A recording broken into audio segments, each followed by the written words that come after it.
Hello. So I just want to share a float experience that I had the other day. It was a pretty prominent one that felt pretty important. So I just want to share it with you. It starts, I am in the float tank and I don't really have any set intentions or anything like that. I simply say, show me what I need to see. Immediately I get the image of a very tiny poking puncture hole.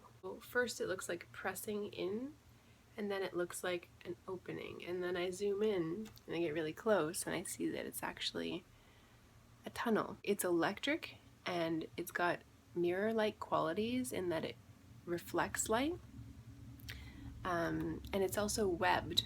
Like there are holes and openings, and the fabric of it compresses and expands. It has the ability to do that. I try to understand the entirety of the structure. I try to see it all, and I see that it's a lot of coils, and it's like coiled up and it's spiraling around and it's just kind of all over the place, but there's no end to it. I am the end of the coil. My observation of this structure is completing the circuit. So I'm looking into the mouth of the tunnel, and because I'm observing it, I am closing the circuit. Like a snake eating its tail, it just loops around and around. And I wanted to explore it more, so I was able to kind of just see from the outside, see from the inside, get all these different vantage points of what it looks like. I want to understand how the fabric came into being, so I recognized that it was a web, so I called upon the spider. Hey spider, show me how this web of time is created. And the spider draws me a web, and it's circular. It's a spiral with this pointed center point, and then these like offshoots, and then there's this pushing that happens in the center of the spiral, and it pushes and it like infinitely stretches outwards and outwards and outwards, and that is also twisting and creating these coils. So it's just this infinite stretching spiral like material. Basically it looks like a coil which joins at both ends. It's calling itself the coil of time, or the divine coil. And then it zooms out into a very small picture, which is like that. It looks like a little scrunchie, and it's kind of ridiculous. Cut to the subject of sex. So I see that the act of sex is a celebration of this divine circuit, this divine coil unraveling itself. These two humans coming together in a union, like a physical union, a spiritual union, an energetic union, is a celebration of this closed circuitness that's just perpetuates itself through the pattern of reality. I get an up-close image of a sperm as it's trying to push its way into the membrane of an egg, and as it finally pokes through, it becomes everything. Like, it doesn't enter into an empty orb and like floats around inside. It enters the room and then becomes the walls. Like it just is everything. The potential that exists there is so fucking huge. It's all part of it. As the sperm enters the egg, it realizes the entirety of itself, of its allness, of its everythingness. And then there's just this overwhelming feeling of remembering, like, hey, I was that was me once, and now here I am. I'm it. I am it, you know?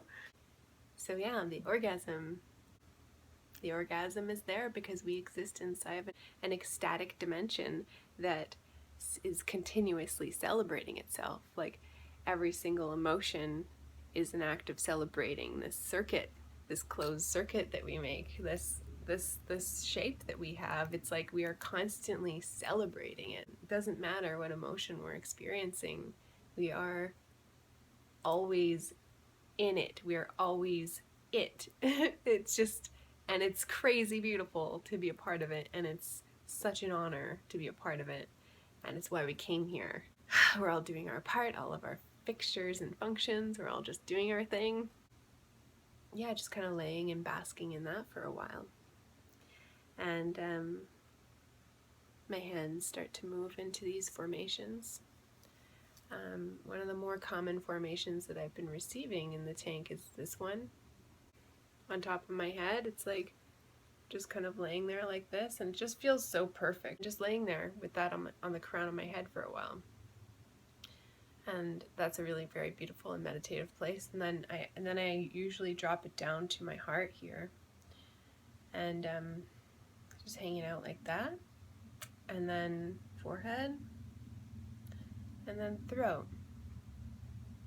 It's just my body's wisdom showing me exactly the positions and placements that it needs to be in. I start folding myself into these compressed postures. Like, this is one of my favorite things to do in the tank, actually, is to just fold up like this. I'll be laying on my back, so my back is actually on the ground, like slightly touching the ground, and I'm just sort of balancing like an egg, allowing myself to feel really, really, really tight and compressed, and then letting go of that tension, and then allowing my body to just open up like a blooming flower tea, just like opening very fluidly and very slowly and into the exact posture that my body needs to feel comfortable, and it just settles into the most optimal place my body needs. Like expanding and contracting and expanding and contracting, and just these really beautiful exercises like that. And I just had visions of this tightly bound up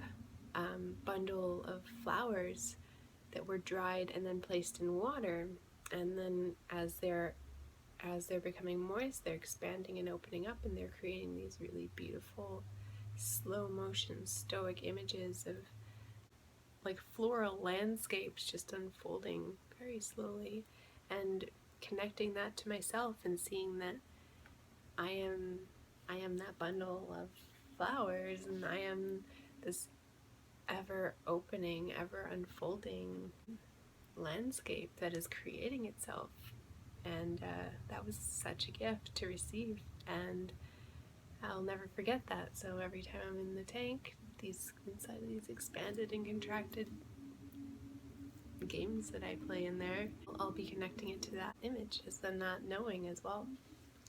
So back to the mudras, after I had the expanding and contracting experience, I decided to go back to my upper chakras, and just allow myself to feel connected to opening those. And these all feel great. The crown, the third eye, the heart, they're all rocking it.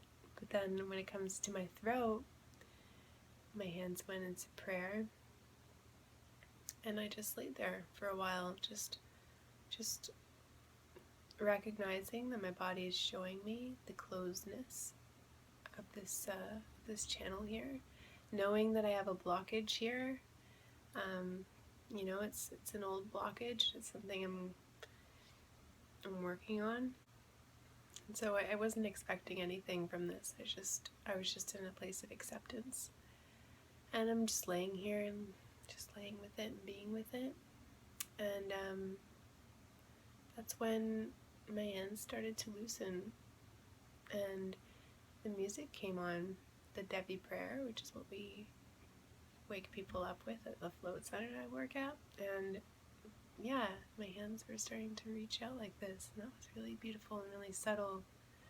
And just as her voice started to sing, my hands opened up, and it just felt like this whole area, it just felt like it just like it felt like it was finally opening, it's finally in the beginning stages of opening, like this blooming tea. It was full of emotion, and I just cried. I was laying there just feeling this, and then just being so grateful and so thankful for the most beautiful float I've experienced in a very long time.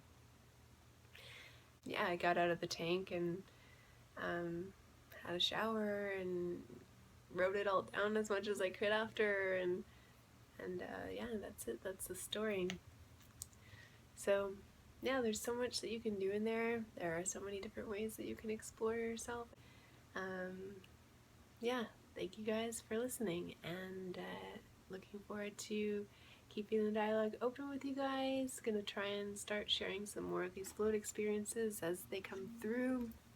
If you have any ideas or suggestions or subjects you'd like me to cover, feel free to share those things too. If it's in alignment with something I'm working on, or if it's something that I happen to receive as a message of something I need to work on, then I'll unpack that with you in a video. So if you're interested, feel free to send your ideas along. And yeah, until next time, I will see you guys all again in the near future. Enjoy the rest of your day. Be loving with yourself. And yeah, I love you. Bye bye bye.